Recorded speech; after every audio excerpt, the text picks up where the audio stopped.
Então, mais uma vez, boa tarde. A nossa aula de hoje tem como assunto a colonização da América do Norte pelos ingleses. Então, nas últimas aulas, a gente falou muito sobre a descoberta da América, no contexto das grandes navegações, no contexto maior do chamado mercantilismo, né? Porque a descoberta e colonização da América ela está inserida no contexto maior, que é a consolidação no sistema capitalista. E nos primórdios do sistema capitalista, o que a gente vê são as práticas comerciais. A acumulação de capital, a acumulação de riqueza se dá através do comércio. E o comércio este de especiarias vindas do Oriente ou de produtos tropicais. Então, o interesse de se colonizar a América parte da Espanha e de Portugal por dois motivos. A Espanha descobre grandes jazidas de metais preciosos na região da Mesoamérica, onde é hoje o México e a América Central, na região dos Andes, no antigo Império Inca, e é claro também que ela vai aproveitar onde não tem ouro e prata, também ela vai colonizar, ela vai ocupar, vai explorar mão de obra indígena, como falamos nas últimas aulas, através da encomienda, da mita, que são formas de exploração de trabalho, que os espanhóis vão empregar para utilizar mão de obras indígena, não necessariamente escrava, mas é quase, né? É exploração. E nas lavouras de produtos tropicais. Aqui no Brasil, o primeiro produto de exportação é o pau-brasil, para atingimento de tecido, só que não era um produto que iniciaria a colonização, né? Porque era somente extração predatória. Você derruba a árvore e leva embora. Não precisa de ninguém morar aqui, construir vilas, estabelecer povoamentos. O que vai ser será a indústria do açúcar, né? E, consequentemente, outras culturas como algodão, tabaco, que vão ser subjacentes à indústria açucareira. Mas a América toda seria de Portugal e de Espanha, né? Separados apenas por aquela linha imaginária da linha do Tratado de Tordesilhas. E alguns países ficaram com raiva, né? Por mais que eles estivessem enrolados com questões internas, como a França e a Inglaterra, eles ficaram com raiva do Papa dividir o mundo entre Portugal e Espanha. Até o rei da Espanha, da França, perguntou onde está escrito, né, que Adão deixou em testamento a terra dividida para Portugal e Espanha. Então, os franceses também correm atrás. Os franceses tentam invadir o território aqui da América Portuguesa. Mais tarde se localizam onde é hoje a Guiana Francesa, lá na fronteira do rio Oiapoque com o Brasil. E boa tarde, Milena, bem-vinda. E mais tarde também em algumas ilhas do Caribe, como a ilha de São Domingos, que é hoje o Haiti. Pelo menos metade francesa é o Haiti. Então, e a Inglaterra também ela chega atrasada, né, no seu processo de grandes navegações. Ainda que no século XVII, XVIII, XIX, ela domine os sete mares, principalmente no século XIX, a Inglaterra ela começa tarde. E então ela vai pegar tanto a França quanto a Inglaterra vão tentar colonizar aquilo que não interessava muito a Portugal e Espanha. Nós vimos que a França tentou bater de frente com Portugal, não deu muito certo. A Holanda também vai invadir o território brasileiro, depois vai para o Caribe. Então, os ingleses chegam atrasados e a própria coroa inglesa não vai se preocupar em colonizar o norte da América do Norte, né? Que é o território que não interessa a Portugal e Espanha. Por que não havia esse interesse em Portugal e Espanha?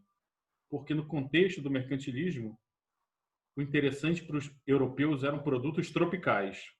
E, obviamente, produtos tropicais você só pode plantar e produzir, você só pode cultivar na faixa tropical, né? Aqui na América do Sul, da Mesoamérica até a América do Sul. Né? Cana-de-açúcar só dá para plantar em locais quentes, o café apenas em locais quentes, o algodão também, o tabaco também. Então, na Inglaterra pensou, o que sobrou para a gente na América? América do Norte, mas o clima da América do Norte é um clima temperado. sua grande faixa é temperada, mais ao extremo norte, onde é hoje o extremo norte dos Estados Unidos e o Canadá, é frio a glacial ártico, né? Então havia muito interesse.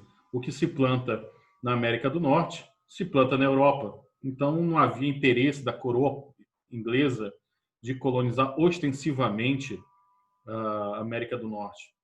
E como a Espanha tinha encontrado grandes jazidas de metais preciosos, a gente viu que a administração da coroa espanhola era muito estrita, muito controladora. Haviam vários órgãos, casas de contratação, órgãos para fiscalização, para que não se perdesse, não fosse contrabandeado, não fosse roubado esse ouro. Já a Inglaterra vai deixar a colonização, já que não tem ouro, não tem prata e não tem produtos tropicais na América do Norte, ela vai deixar isso a cargo de algumas companhias particulares de comércio. Tá? Então, os colonos que vão sair da Inglaterra para ocupar a América do Norte, eles não vão para lá com interesse apenas comercial, é outro interesse. Os adelantados espanhóis que colonizaram, conquistaram e colonizaram a América, que hoje chamamos de América Hispânica, e os portugueses que para cá vieram, eles tinham interesses econômicos, comerciais, né? Produzir lucro. Já na América do Norte, não. É outra questão. Só que, mesmo vocês podem notar, pelo conhecimento de vocês, seja vendo filme, TV ou nas aulas de geografia, você já deve ter notado que o clima dos Estados Unidos é totalmente frio. Né? É claro que alguns estados mais ao norte são mais frios, outros mais ao centro são mais temperados. E que, por exemplo, a Flórida, que é no sul dos Estados Unidos, ela é ensolarada e quente. É um clima tropical, a subtropical. Então tem essa variedade. Então isso também vai ditar as características das diferentes colônias da América do Norte. A primeira tentativa que deu certo de colonização da América do Norte inglesa será na Virgínia, a primeira colônia. Tem esse nome em homenagem à Rainha Virgem Elizabeth Tudor, que diz que ela era virgem, já que ela não se casou e não teve filhos. Então, a primeira tentativa ela é feita através de companhias de comércio, que vai então explorar madeira, pele de animais, pescado. Alguns produtos agrícolas vão ser então cultivados nessa faixa. E quem é que vai trabalhar a princípio?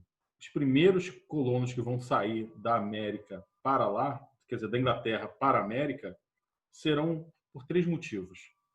Serão aqueles que estão sendo perseguidos pela religião, os puritanos, os quakers, os metodistas, esses caras, né, que são protestantes na Inglaterra. A gente deve lembrar que a reforma protestante inglesa ela foi liderada pelo Henrique VIII, o próprio rei, que rompeu com a Igreja Romana, a Igreja Católica.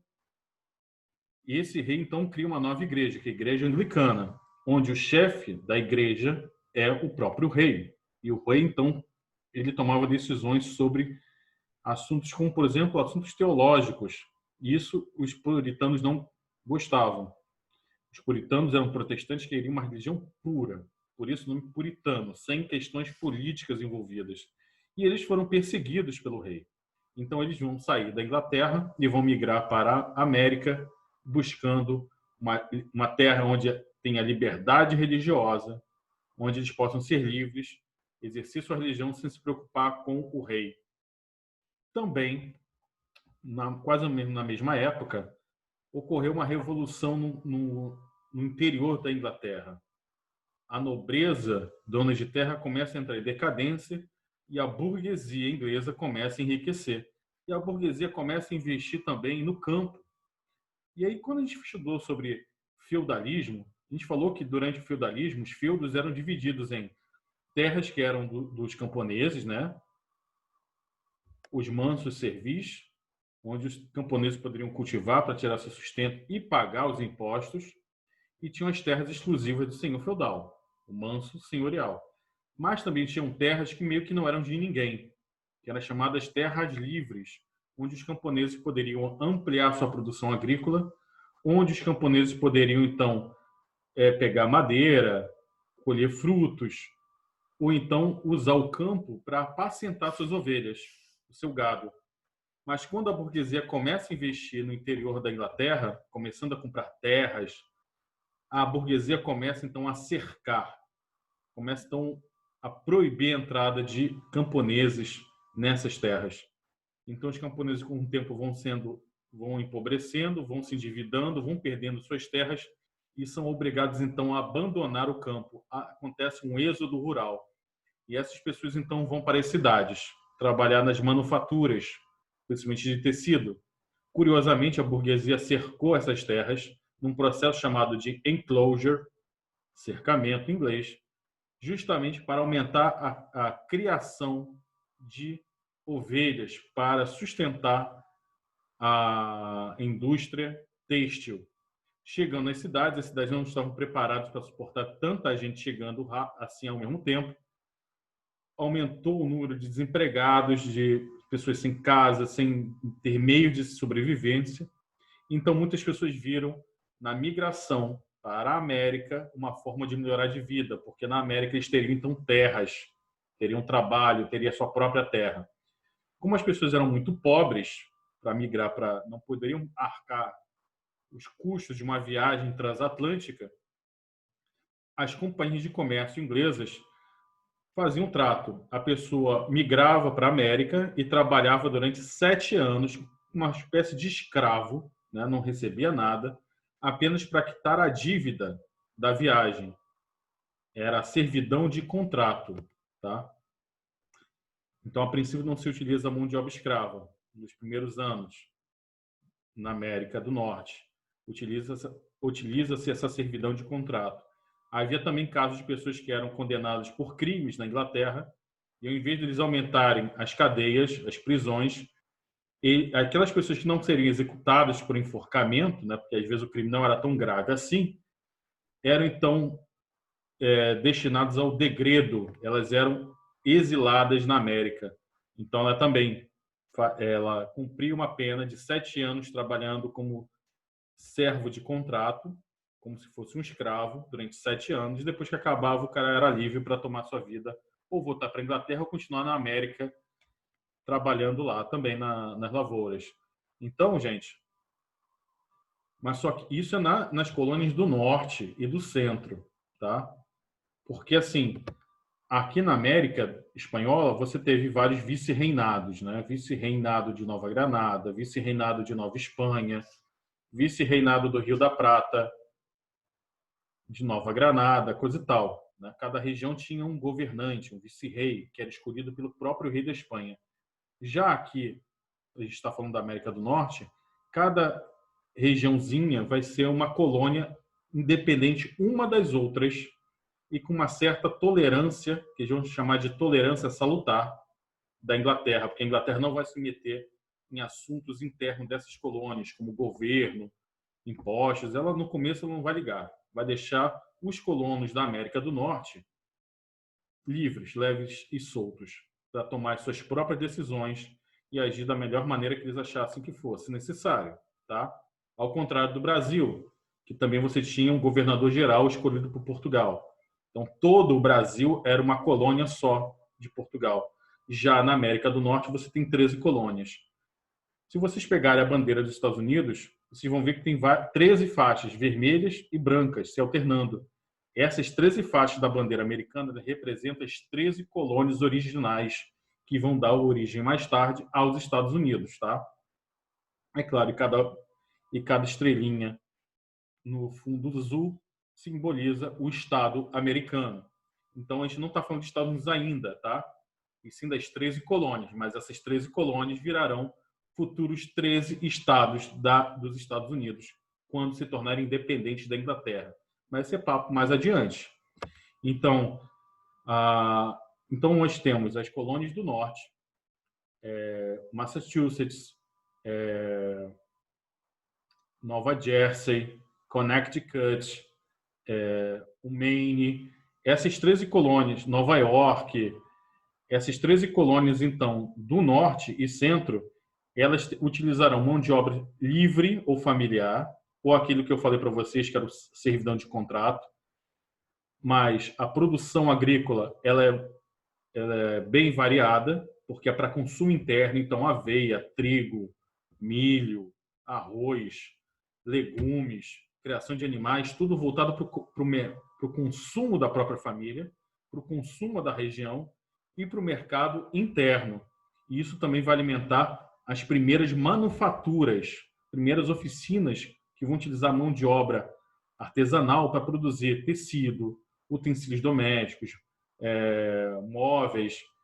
Então, aquilo que é proibido no Brasil, por exemplo, Brasil colônia, o Brasil não poderia ter manufatura, tudo a gente tinha que comprar de Portugal. Já na Inglaterra, a Inglaterra vai deixar que os americanos tenham essa autonomia para ter sua própria manufatura e posteriormente surjam as primeiras indústrias no norte, tá? Então você tem mão de obra livre, a propriedade rural ela é pequena propriedade rural familiar, utilizando mão de obra livre ou assalariada, tá? A produção é variada, não é só um único produto, tá bom? E tem o sul, a parte sul dos Estados Unidos, que é mais quente, úmida, e cuja, por causa do clima, é possível então plantar algodão, tabaco, até mesmo açúcar, né, de açúcar. Aí a coisa vai ser diferente, vai parecer muito com o Brasil, porque em vez de você ter uma pequena propriedade rural, como é no norte, no sul vai vigorar o latifúndio, são aquelas vastas propriedades rurais enormes, onde você produz um único produto, né? Você só planta uma única cultura, ou é só tabaco, ou é só algodão, principalmente algodão, para vender para as manufaturas inglesas, utilizando mão de obra escrava africana. Olha só como parece com o Brasil. Você tem uma pequena elite de brancos, uma massa de mão de obra escrava africana e a produção é voltada para o mercado externo. Nas colônias do norte, poderia até haver alguns latifúndios com essas características, mas não é predominante. Então, para a gente não confundir, as colônias americanas, das 13 colônias inglesas da América do Norte, aquelas que ficam mais ao norte vão ter como propriedade agrícola, propriedade rural, a pequena propriedade familiar, uma produção diversificada, utilizando mão de obra livre ou assalariada voltada para o mercado interno. Ok, gente? Isso é muito importante. Já o sul dos Estados Unidos, a Virgínia, Carolina do Norte, Carolina do Sul, a Geórgia, essas colônias, você vai ter a primazia dos latifúndios monocultores, ou seja, só produz um único produto voltado para o mercado externo. Até aqui tudo bem, gente? Utilizando mão de obra escrava, tá bom? Beleza até aqui? Ok? Então, outra coisa importante que temos na nossa apostila é o chamado comércio triangular. Aí vocês vão ter que imaginar, olha só, o mapa da América, né? América do Norte, América Central, aí tem o Caribe com as ilhas, né? Da América Central e América do Sul. Aí você imagina agora, do outro lado do Atlântico, em cima é a Europa e embaixo a África. Então, por que é o comércio triangular? Porque, como tinham muita liberdade, os colonos americanos vão fazer o seguinte: eles têm liberdade para comercializar com quem eles queriam. Diferente do Brasil, por exemplo. Os colonos brasileiros só poderiam comercializar com Portugal. Era o chamado monopólio comercial ou monopólio metropolitano, tá? A colônia só poderia comercializar com a metrópole. Como a Inglaterra não estava nem aí para as 13 colônias da América do Norte, eles tinham essa autonomia, essa liberdade. Então, o que eles faziam?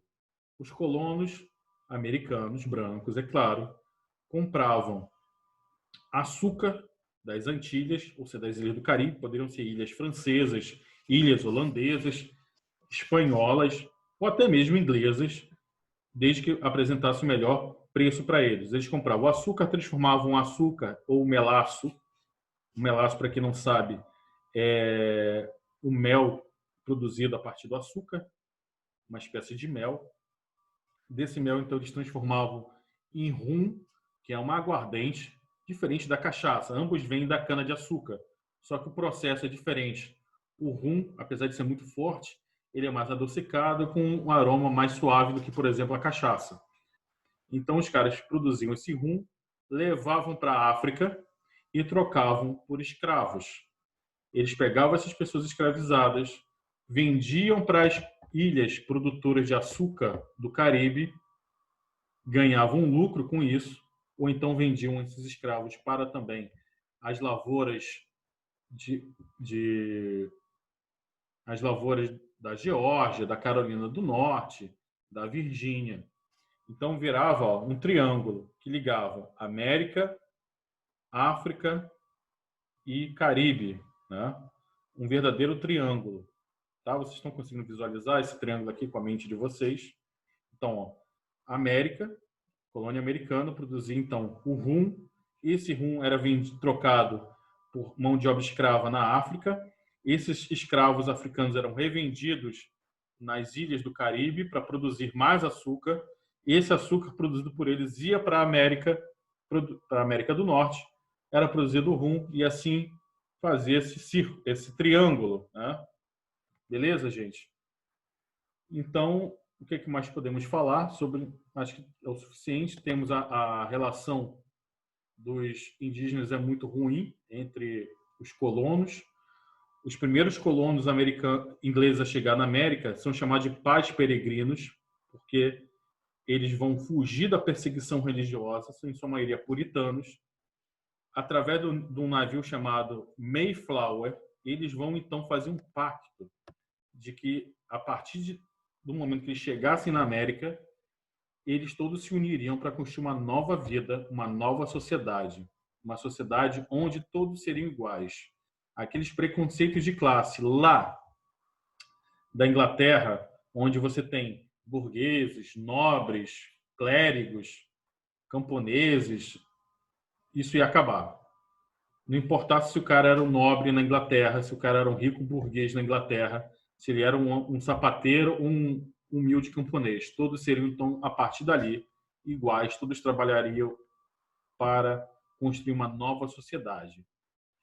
No mito formador dos Estados Unidos, então, tem o dia mais importante para eles, que é tão importante quanto o Natal, que é o Dia de Ação de Graças. A gente vê sempre filme de sessão da tarde, no final do ano, as pessoas se reunindo para comer um peru, e aí esquece os problemas todos do ano, todo mundo se confraterniza. Esse costume tem início quando os peregrinos chegam na América do Norte, não tem abrigo, não tem comida suficiente para todo mundo, e aí os indígenas, de muito boa vontade, dão abrigo a eles e oferecem, então, peru. Apresentam para eles o peru, que é uma ave que os europeus não conheciam. Eles apresentam o peru. Então, aí os peregrinos indígenas fazem um grande banquete, celebram, então, repartindo esse grande peru, e então vira o costume dos americanos. Mas é claro que quando a gente está falando aqui de uma sociedade igualitária, onde não tem, todos têm os mesmos direitos, isso não está aplicado aos indígenas, que mais tarde os colonos vão sempre entrar em conflito com os indígenas. Quando a gente pega o filme da Disney, Pocahontas, tem uma visão muito romanceada, muito fantasiosa sobre a relação de indígenas e os primeiros colonos. A partir do primeiro contato, ao contrário do indígena brasileiro, o Tupi-Guarani, que é um povo muito mais aberto ao novo, ao desconhecido, curioso, e que recebe, a princípio, bem o português, aquelas tribos lá do norte da América já declaram guerra e sabem que é um problema os brancos ali. Então, isso também não se aplica essas ideias de liberdade e de igualdade aos negros africanos, que também serão escravizados, né? A gente falar aqui é tudo para esses peregrinos brancos. Então, assim, hoje em dia os Estados Unidos é uma nação multiétnica, com imigrantes do mundo todo, é um país feito de imigrantes, mas o núcleo formador da sociedade americana é o que chamamos em inglês de WASP, White Anglo-Saxon Protestants.